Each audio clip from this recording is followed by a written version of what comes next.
How's everyone doing? Today we've got a Nick Zammeti inspired piece. We're going to take this jarrah blank, we're going to throw it on the lathe, and we're going to turn a plate out of this. We're then going to incorporate these with a bit of resin. Check them out. Whoop. Dropping them everywhere, all different shapes and bits and pieces. No idea where that one went. So that's going to be today's project. Let's throw a faceplate onto this blank, get on the lathe, and get started.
Might have seen when I was heating up the branding iron that it's cracked.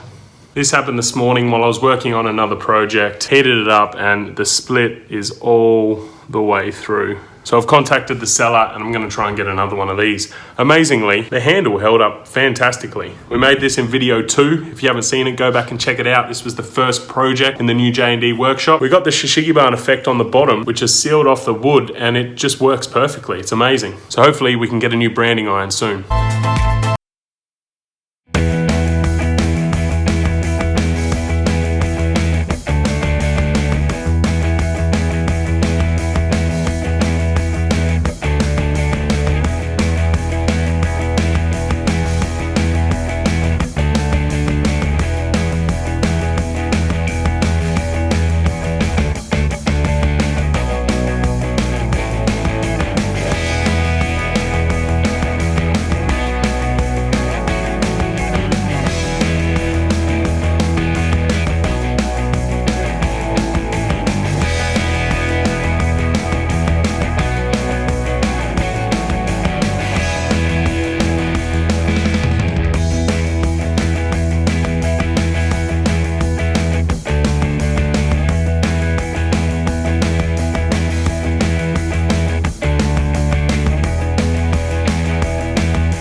This piece of jarrah has an extraordinary amount of bug holes. Like, I'm talking, I've never come across this many bug holes ever in a piece before. So because I'm going to be pouring resin around the rim here, I'm going to try and seal up these bug holes with a bit of super glue. Not really sure how that's going to work, but I'm going to give it a crack. As you can see, all the cogs have been super glued in there now. We're just going to pour a layer of resin once I try and seal all these bug holes up.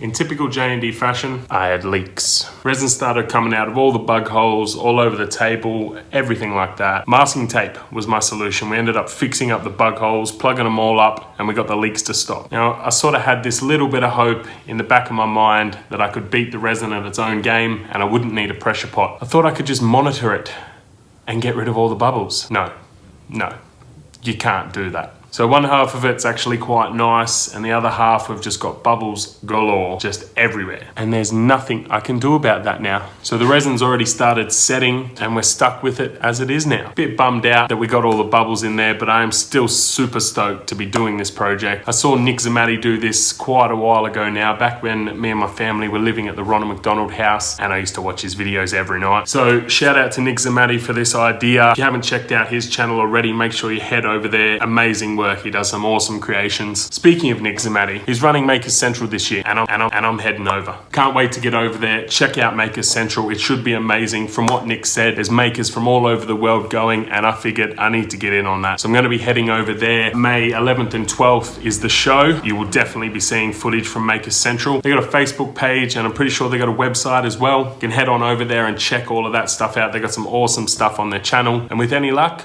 I'll get to meet a few of the legends who inspire me to do these videos. So, fingers crossed. Now, as you all know, this is my least favorite part of a creation. I'm impatient as all hell, and I hate having to wait 24 hours for resin to cure, but I love working with resin, so it's part of the deal. We're gonna leave this 24 hours to cure now, come back tomorrow, throw it back on the lathe, and with any luck, we can salvage this, polish it up, and end up with something awesome. You don't have to wait 24 hours though, because you're gonna see it right now. Right here, all set and ready to go.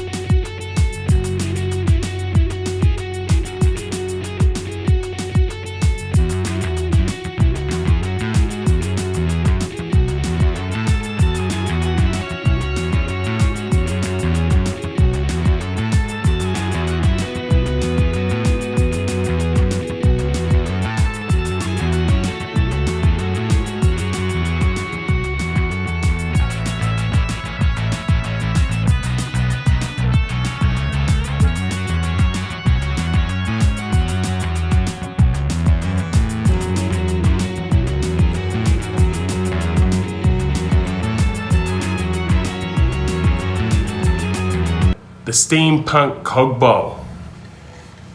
We went a little bit crazy with the sandpaper here. We went right up to 2000 grit on this one. I've never actually used the 2000 grit on the lathe, but I figured because it's resin, we'll give it a crack. And as you can see, it's come up rather nice.